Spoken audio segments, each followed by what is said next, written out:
조은파 소설가의 작품 중에서 얄개전에 나오는 이야기입니다. 얄개가 놀다가 교장 선생님 앞에 잡혀갑니다. 너무나도 까불고 잘못해서 잡혀간 것이죠. 교장 선생님께서는 그의 머리에 손을 얹습니다. 그리고 회개의 기도를 시킵니다. 하나님, 이 길 잃은 양을 불쌍히 여기소서.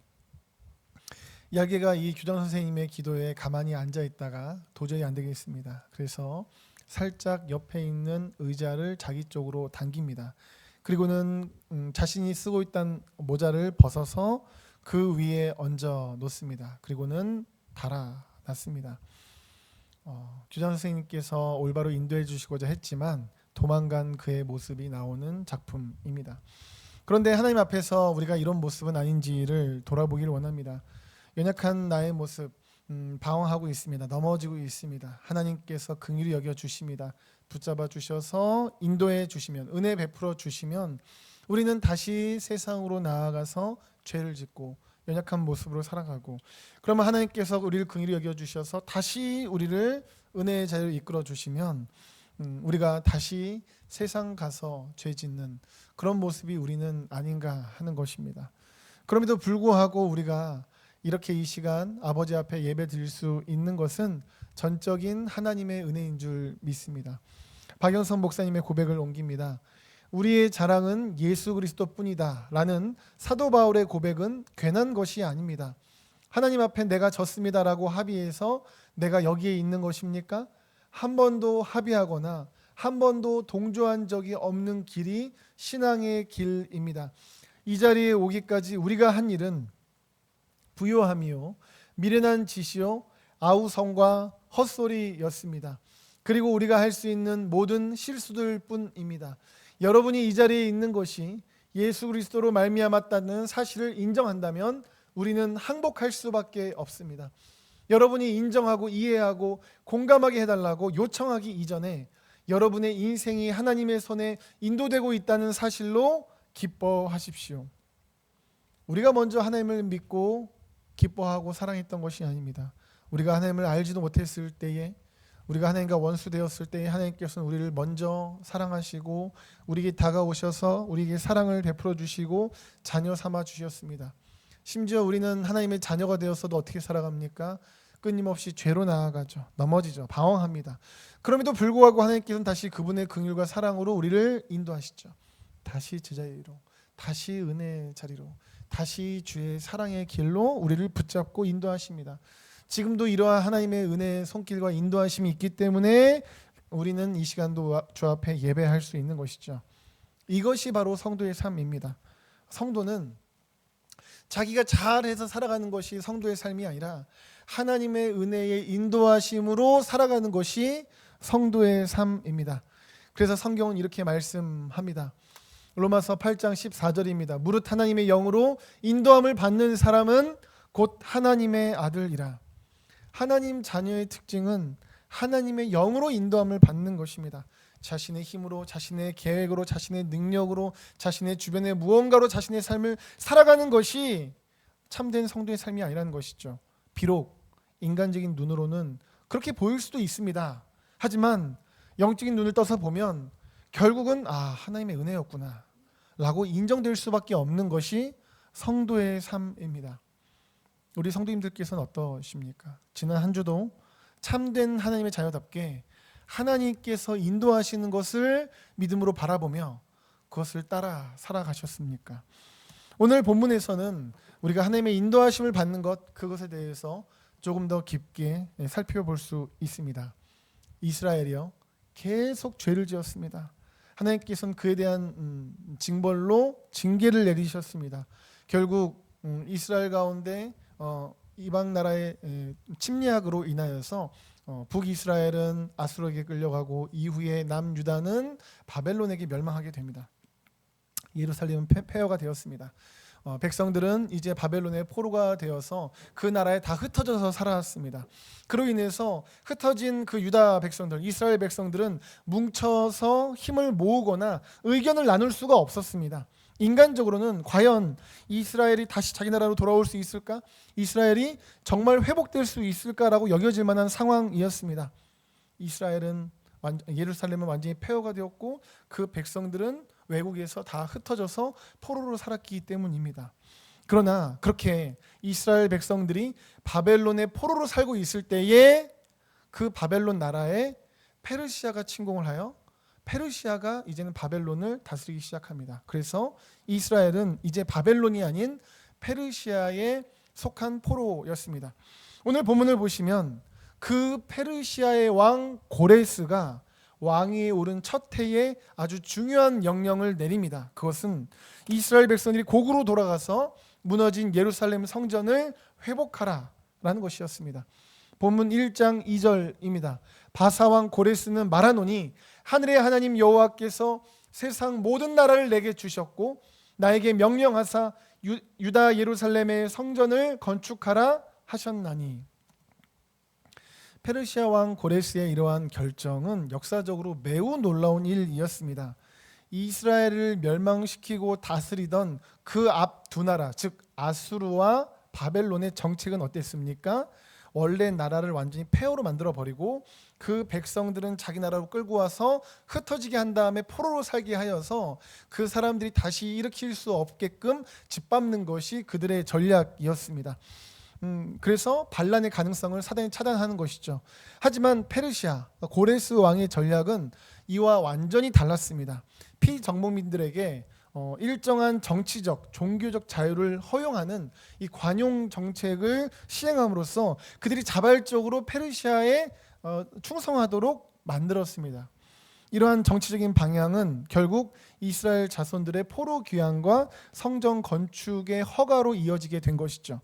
그러나 이 포로 귀환과 종교적인 회복은 그들 가운데 있었던 이스라엘에게만 허락된 것이 아니었습니다. 제국에 속한 다른 나라 백성들에게도 동일하게 허락된 것입니다. 따라서 세속 역사의 관점으로 보면 이 사건은 고레스가 이스라엘의 포로 귀환과 예루살렘 성전 건축을 허가한 것은 그의 정치적인 선택이다. 그래서 지금 이것은 이스라엘이 때를 잘 만났다, 왕을 잘 만난 것이지 이것은 우연히 된 것이지 어떤 그런 것이 아니다라고 해석을 일반 역사학자들은 합니다. 하지만 오늘 본문 1절은 고레스가 예루살렘 회복을 명한 근원적인 이유를 말씀합니다. 1장 1절입니다. 바사왕 고레스 원년에 여호와께서 예레미야의 입을 통하여 하신 말씀을 이루게 하시려고 바사왕 고레스의 마음을 감동시키심에 그가 온 나라에 공포도 하고 조서도 내려 이르되. 아멘. 보시면 바사왕 고레스 원년에 여호와께서 그 일을 행하신 겁니다. 여호와께서 그의 마음을 감동시키셨다 성경은 말씀합니다. 여기서 마음이라는 단어는요, 원문을 보시면 영혼이라는 뜻입니다. 감동시키라는 단어는요, 원문을 보시면 각성시키다, 분발시키다라는 의미가 있습니다.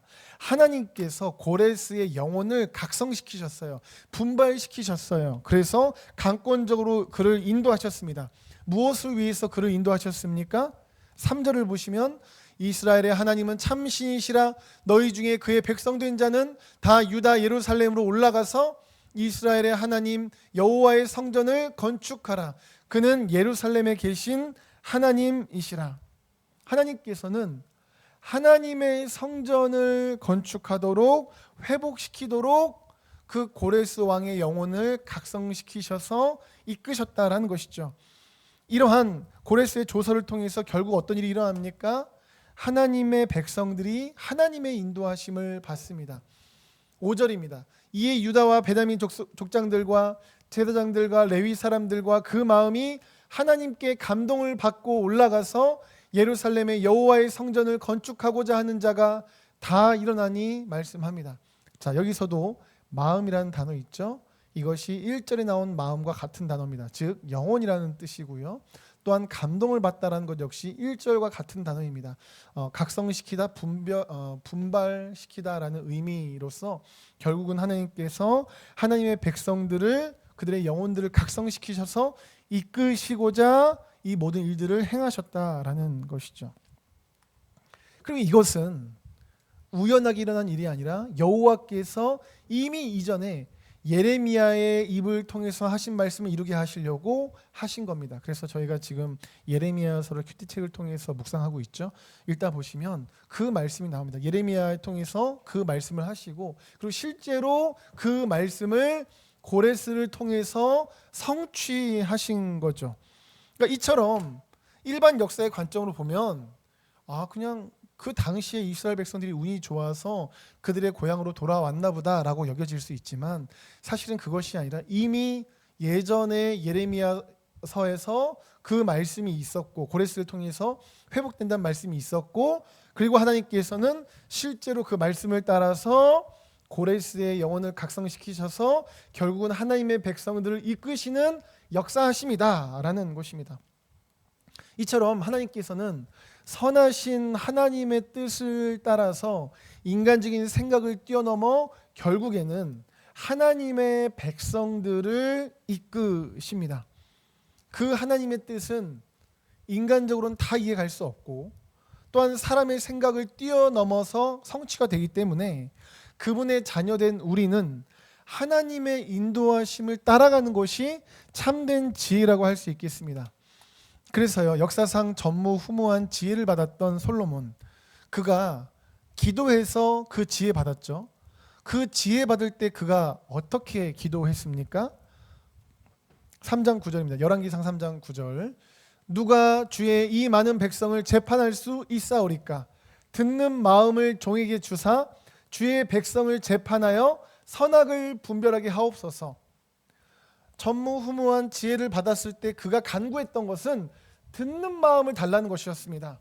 어떤 분별력을 주옵소서가 아니었어요. 어떤 꿰뚫어 볼 수 있는 지혜를 주옵소서라고 기도했던 것이 아니라 듣는 마음을 달라고 기도했고, 그 듣는 마음을 달라고 기도했을 때 하나님께서는 전무후무한 지혜를 주셨습니다. 어떻게 이것이 그렇게 이어집니까? 그것은 하나님께서 모든 것을 인도하시죠. 그리고 하나님께서 모든 것을 하나님의 뜻 가운데 성취하시는데, 그것은 사람의 생각을 뛰어넘는 놀라운 것입니다. 그러면 결국 하나님께서 뜻을 성취하시고 인도하시기 때문에 하나님의 뜻이 무엇인가, 하나님께서 어떻게 인도하시고자 하는가, 그것을 들을 수 있다면, 그것을 순종할 수 있다면, 그것은 사람의 지혜를 뛰어넘은 하나님의 지혜로 다스리고 섬기는 것 아니겠습니까? 그래서 솔로몬은 하나님의 뜻을 듣는 마음, 하나님의 인도하심을 순종할 수 있는 요 듣는 마음이라는 것이요, 듣다라는 이 동사가요, 원문을 보시면 이해하다, 듣다, 지혜롭다라는 의미들이 담겨져 있습니다. 결국 하나님의 뜻을 이해하고 하나님의 뜻을 듣고 또한 순종하다라는 의미도 있어요. 이 순종하는 마음을 달라라는 것입니다. 그것이 그 하나님의 뜻을 듣고 하나님의 뜻을 따라갈 수 있는 것이 참된 지혜라는 것이죠. 그래서 듣는 마음을 달라고 기도했을 때에 하나님께서는 그 기도를 기뻐하시면서 전무후무한 하나님의 지혜를 주신 것이죠. 그렇습니다. 하나님의 인도하심을 따르는 것이 지혜입니다. 하나님의 뜻을 순종하는 것이 진정한 지혜입니다. 그래서 성경은 진정으로 지혜로운 것이 하나님을 경외하는 것이며 그분의 말씀을 지키는 것이라고 말씀합니다. 시편 111편 10절 말씀입니다. 여호와를 경외함이 지혜의 근본이라. 그의 계명을 지키는 자는 다 훌륭한 지각을 가진 자이니 여호와를 찬양함이 영원히 계속되리로다. 아멘. 우리가 지금 이 말씀이 이어질 때에 잊지 마셔야 될 근본적인 것이 있습니다. 그것은 무엇이냐면 하나님께서 인도하신다. 하나님께서 하나님의 성도들을 인도하신다는 사실입니다. 그리고 그 인도하심이 사람의 생각을 뛰어넘는 놀라운 것이며 반드시 성취된다라는 것이죠. 그렇기 때문에 그 하나님을 경외하며 그분의 말씀을 지키는 것이 진정한 지혜의 근본이 되는 것입니다. 주기철 목사님께서는 일제 강점기 때에 신사 참배를 거부하시다가 순교하셨습니다. 이후에 우리나라가 이제 일제 치하에서 해방되었지만 목사님께서 계시던 그 북녘 땅은 김일성의 세력 안에 있었죠. 그때 이제 유방암으로 힘든 시간을 보내시던 오정모 사모님에게 이제 그 김일성 그 당시에 장군이 이제 장교 두 사람을 보냈습니다. 그리고는 이제 선물을 주는 겁니다. 그 상자를 2개를 주었는데 상자를 열어보니 지폐가 가득했다라고 합니다. 논밭 문서들도 있었고 적산가옥 문서들도 있었다라고 합니다. 이제 김일성 장군 입장에서는 이 사람이 일제에 굴복하지 않은 사람이다. 주기철 목사가 훌륭한 사람이다. 그러니 상을 줘야겠다라는 마음으로 그렇게 2 상자의 지폐들과 문서들을 보낸 것이죠. 하지만 오정모 사모님께서는, 주목사님께서는 이런 선물을 받으려고 순교한 것이 아니다. 주님을 위해서 순교했지 어떤 그런 개념으로 순교한 것이 아니다 라고 하면서 그 선물들을 돌려보냈습니다. 그런데 이것을 옆에서 보고 있던 이제 아들 광조가 속이 상해서 투덜거리는 겁니다. 우리도 지금 힘든데 그것 좀 받지 하면서 입이 대빨 나온 겁니다. 그러자 사모님께서 그 아들을 자신 앞에 앉히십니다. 그리고는 이 말씀 시편 37편 25, 26절을 읽게 하셨다고 합니다. 내가 어려서부터 늙기까지 의인이 버림을 당하거나 그의 자손이 걸식함을 보지 못하였도다. 그는 종일토록 은혜를 베풀고 꾸어주시니 그의 자손이 복을 받는도다. 사모님께서는 목사님께서 순교하신 상황, 본인도 어려운 상황, 심지어 많은 것들을 주겠다 하지만 거부한 상황 속에서 자녀가 이 대빨 나오자 그 자녀에게 유산으로서 이 시편 37편 말씀을 주신 것이죠. 하나님만을 믿고 의지하라고, 하나님만을 믿고 의지하라는 말씀을 하신 겁니다. 이후 그 아들 광조는 고아가 되었습니다. 월남을 하였습니다. 홀로 지내면서 열심히 공부하였지만 얼마나 많은 고난을 겪었겠습니까? 하지만 하나님께서 그 인생을 인도하셨습니다. 지켜주셨습니다. 그래서 2011년 천국에 가실 때까지 이분께서는 이제 순교 신앙을 전파하셨습니다. 소외된 사람들 많이 도와주셨어요. 극동방송의 부사장으로 봉사하셨습니다. 월급도 받지 않고 방송 선교에 그분이 헌신을 하셨습니다. 그러면서 그의 삶이 많은 이들에게 하나님의 은혜를 흘려보내는 것에 쓰임받게 됩니다. 하루하루 먹는 것에 얽매인 정도가 아니라 많은 이들에게 하나님의 은혜를 흘려보내는 것에 쓰임받게 되신 것이죠. 그러니까 이처럼 유산으로 받은 이 말씀이 그의 인생 가운데 이루어지게 된 것입니다. 인생 말년에 이 주광조 장로님께서 인터뷰하신 것이 있어요. 한겨레 신문에서 인터뷰를 하셨더라고요. 근데 그 고백하신 것이 뭐였냐면 처음에는 큰 돈을 받지 않았던 어머니가 많이 원망스러우셨답니다. 혼자 월남하셔서 고생을 하실 때에 많이 원망스러우셨대요. 하지만 시간이 지나고 돌아보니 어머니께서 주신 이 유산의 말씀, 이것이 위대한 유산이었다라고 고백하십니다. 그러니까 이처럼 하나님만을 의지하고 인도하심을 신뢰함으로 자녀에게 말씀의 유산을 주신 그것이 정말 자녀의 인생 가운데 하나님께서 인도하시고 역사하시는 응답의 결실로 맺히게 된 것이죠. 그리고 이것이 참된 성도의 삶입니다. 성도는 하나님의 인도하심을 의지합니다. 그것이 진짜 지혜입니다. 우리 생각에는 이것이 나를 인도할 것 같고 이것이 나를 지켜줄 것 같지만 사실 우리가 알잖아요. 이 세상 어떤 것도 거품처럼 그냥 순식간에 후 불면 사라질 수 있는 연약한 것이라는 것을 우리가 얼마나 잘 알고 있습니까? 하나님의 인도하심만을 의지하는 것이 진정한 지혜이고 이것이 참된 성도의 삶입니다. 사랑하는 여러분, 여러분들은 어떠십니까? 여러분들의 인생의 결정을 내리실 때에 여러분들께서는 정말 하나님을 경외하는 것이 참된 지혜이다 라는 믿음으로 하나님의 뜻이 무엇일까? 하나님이 무엇을 기뻐하실까? 어떻게 하는 것이 이 상황 속에서 하나님께 순종하는 것일까? 이렇게 여쭈며 하나님을 경외하는 삶을 살아가고 계십니까? 아니면 혹시 세상의 가치관을 따라서 이리저리 흔들리고 계십니까? 안타깝게도요. 사실 많은 그리스도인들이 온전히 하나님의 인도하심을 따르지를 않습니다. 하나님을 경외하는 것이 지혜의 근본이다. 하나님의 뜻을 듣고 순종하는 것이 진정한 능력이다. 다 아는데 실제로는 그렇게 살지 않는 그리스도인들이 많다라는 것이죠. 그래서 오늘 본문 3절을 보시면 이스라엘의 하나님은 참신이시라 너희 중에 그의 백성된 자는 다 유다 예루살렘으로 올라가서 이스라엘의 하나님 여호와의 성전을 건축하라. 그는 예루살렘에 계신 하나님이시라. 고레스는 하나님의 인도하심을 따라서 누구에게 예루살렘에 가서 성전을 회복하라고 말하고 있습니까? 그의 백성된 자는 다 가라고 합니다. 다 가라고 합니다. 그러면 다 가야죠. 그리고 하나님의 백성이라면 와, 하나님의 뜻을 따라서 갈 수 있겠구나. 그리고 우리가 말씀 속에서 보지 않았습니까? 하나님께서 감동도 주시고 인도하셨던 것들. 그러면 전체 이스라엘 백성들이 갔을 것 같은데 실제로는 그렇게 하지를 않았습니다. 실제로 하나님의 인도하심 앞에 반응한 사람은 누구인가? 이에 유다와 베냐민 족장들과 제사장들과 레위 사람들과 그 마음에 하나님께 감동을 받고 올라가서 예루살렘에 여호와의 성전을 건축하고자 한 자가 다 일어나니, 결국 전체가 간 것이 아닙니다. 여기서 다라는 것은 가고자 했던 자가 다 갔다는 것이지 전체 하나님의 백성이 다 갔다라는 의미가 아닙니다. 그래서 에스라서 2장 64절에 보면 그렇게 1차 귀환, 그러니까 예루살렘에 갔던 사람들, 이번에 예루살렘에 갔던 사람들이 숫자가 42,360명이라고 말씀을 하고 있습니다.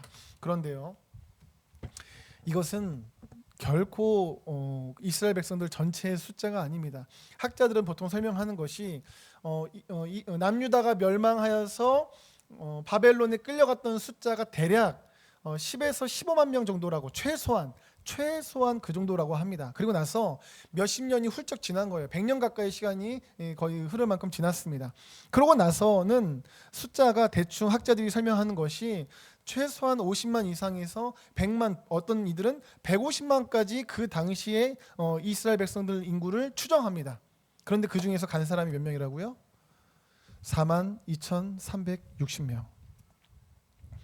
하나님의 뜻을 따라서 갔던 사람들은 일부였습니다. 극히 일부였습니다. 극히 일부. 그렇습니다. 하나님의 인도하심 앞에 실제로 믿음으로 반응했던 사람들은요, 다수가 아니었습니다. 소수였습니다. 극히 일부였습니다. 그렇다면 왜 하나님의 감동하심 앞에, 인도하심 앞에 순종하러 나아갔던 자들이 극히 일부였을까요? 이에 대해서 유대 역사가 요세푸스가 설명하는 것은 이것입니다. 이스라엘 자손들이 포로로서 그 바벨론에, 그 페르시아에 있었지만 그래도 그러면서 그들이 어느 정도 쌓아놓은 삶의 기반, 터전들, 재산들이 있었을 거라는 거죠. 그런데 지금 이제 하나님의 뜻을 따라서 이스라엘 예루살렘으로 돌아가면 거기는 어떻습니까? 폐허가 됐습니다. 폐허가 되고 몇십 년이 지났어요. 70년 정도가 지났습니다. 그러니까 그들이 하나님의 뜻에 따라서 이스라엘로 예루살렘으로 돌아간다라는 것은 그들이 쌓아놓은 기반들을 다 포기하고 폐허가 된 그곳에 가서 다시 땅바닥부터, 맨바닥부터 고생해야 된다라는 것을 의미합니다. 그것을 하기가 싫은 거죠. 즉 현실에 대한 안주, 그리고 현실에 대한 인간적인 계산들이 대다수의 이스라엘 자손들로 하여금 하나님의 인도하심을 포기하게 만든 것입니다. 그런데요, 안타깝게도 이런 일들은 지금도 비일비재하게 일어나고 있습니다. 하나님께서는 하나님의 사람들에게 여러 가지 은혜의 통로들을 통해서 말씀하십니다. 말씀을 통해서, 기도를 통해서, 믿음의 교제 등등을 통해서 하나님의 뜻을 우리에게 말씀하십니다. 강권적으로 인도하십니다. 우리가 이미 잘 알고 있는 하나님의 뜻들도 많습니다. 그리고 놀라운 일이죠. 천지의 주제, 하나님께서 모든 만물을 창조하셨다 우리가 믿지 않습니까? 그 하나님께서 우리를 인도하신다. 놀랍고 감사한 일입니다. 하지만 너무나도 안타까운 것은 그 하나님께서 우리를 인도하셨다, 그 하나님의 뜻이 이것이라는 것을 알면서도 순종하는 사람은 극히 일부라는 것입니다. 여러 가지 현실적인 이유들로 이렇게 하면 뻔히 고생인데 라고 계산이 되어지면서 하나님이 기뻐하심이 기준이 아니라 이렇게 하면 뻔히 고생인데가 기준이 되면서 따르지 않는 것이죠. 예를 들어서 하나님께서 어떤 분에게 기도하라는 감동을 주셨다고 가정해 보겠습니다. 기도하라는 응답을 주셨어요. 그래서 그분께서 말씀과 기도 속에서 하나님께서 내가 정말 더 깊이 기도하기를 원하시는구나 라고 그분이 확신을 얻게 되었어요. 그러면 어떻게 하면 됩니까? 하나님께서 나에게 응답하셨네, 기도해야겠다 라고 기도하시면 되죠. 하지만 의외로 많은 이들이 모든 것의 주인 되시는 하나님의 뜻이라고 하면서도 실제로는 자기가 하나님 되는 겁니다. 자기가 주인 됩니다. 하나님의 인도하심 따르지 않아요. 내가 기도하려고 하면 이거 해야 되고 저거 해야 되고 저거 해야 되고 이게 걸리고 저게 걸리고 막 하는 것이죠. 그러면서 결국은 하나님의 인도하심을 따르지 않는 경우가 다수라는 겁니다. 송용원 목사님의 글을 옮깁니다. 하나님을 믿는다고 말하면서 행실은 전혀 그렇지 않은 사람들을 실천적 무신론자라고 합니다. 정통 교단에 속했다고 자처하기 전에, 성경을 많이 안다고 자랑하기 전에 자신이 실천적 무신론자로 살고 있는 것은 아닌지 성찰하는 계절이 되면 좋겠습니다. 경건하지 않은데 경건한 척, 의롭지 않은데 의로운 척한 것은 아닌지 말입니다. 꾸민 것은 다 곧 드러납니다. 자기를 부인하고 그리스도를 더 사랑했는지, 세상의 배설물들을 더 사랑했는지 언젠가는 분명히 드러날 것입니다. 의외로 많은 이들이 실천적 무신론자입니다. 하나님을 믿습니다라고 유신론자입니다라고 하지만 실천하는 것을 보면 무신론자라는 것이죠. 그런데 사실 이것이 우리의 죄성을 생각하면 자연스럽고 당연한 모습이기도 합니다. 생각해 보시면 처음 인류 가운데에 죄가 들어온 것도 불순종과 교만 아니었습니까? 아담과 하와가 하나님의 뜻 알았습니다. 선악과 먹지 말라는 것 말이죠. 하지만 그들이 어떻게 했습니까? 먹었습니다. 불순종했어요. 겸손히 따르지 못했죠. 그래서 순종한 자가 다수가 아니라 불순종한 자가 다수라는 거 사실은 인간적인 죄성을 생각하면 이해가 가는 일입니다. 하지만 아무리 순종한 자가 적어요, 우리의 본성이 하나님의 인도하심을 따르는 것과 맞지가 않는다 할지라도 하나님을 따르는 것이 생명이고 은혜고 능력이기 때문에 우리는 그 길을 가야만 한다는 것이죠. 주님 말씀하십니다. 마태복음 7장 13, 14절입니다. 좁은 문으로 들어가라. 멸망으로 인도하는 문은 크고 그 길이 넓어 그리로 들어가는 자가 많고 생명으로 인도하는 문은 좁고 길이 협착하여 찾는 자가 적음이라. 아멘. 좁은 문이고 길이 협착해서 찾는 자가 적고 많은 사람들은 다른 길로 간다 할지라도 우리는 생명으로 인도하는 그 문으로, 그 길로 가야만 합니다. 이 말씀의 문맥을 보면요, 생명을 향해 나아가는 좁은 문은 하나님의 뜻대로 행하는 순종, 하나님의 인도하심을 따르는 것이다라는 것을 알 수가 있습니다. 그래서 지금 7장 13절 14절인데 사실 앞뒤 말씀을 나중에 한번 읽어보시면 아실 것입니다. 그 중에서 두드러지게 우리가 딱 볼 수 있는 21절을 보시면, 문맥을 보시면 이렇습니다. 나더러 주여 주여 하는 자마다 다 천국에 들어갈 것이 아니요 다만 하늘에 계신 내 아버지 뜻대로 행하는 자라야 들어가리라 말씀합니다. 그러니까 13절 14절과 이걸 한번 연결시켜서 이해를 해보겠습니다. 13절 14절에서는 많은 이들이 찾는 넓은 길이 있어요. 멸망의 길, 멸망의 문입니다. 적은 사람들이 찾는 좁은 길이 있습니다. 생명을 문을 향한 길입니다. 다수와 소수, 멸망과 생명입니다. 자, 그런데 21절에서는 주여 주여 하는 자라는 다수가 있습니다. 그 사람들은 다 천국 가는 거 아닙니다. 그리고 소수의 사람들이 있어요. 어떤 사람들일까? 상대적으로 소수의 사람들, 하나님의 뜻대로 행하는 사람들, 아버지의 뜻대로 행하는 사람들, 그 사람들이 생명으로 나아간다 말씀하고 있습니다.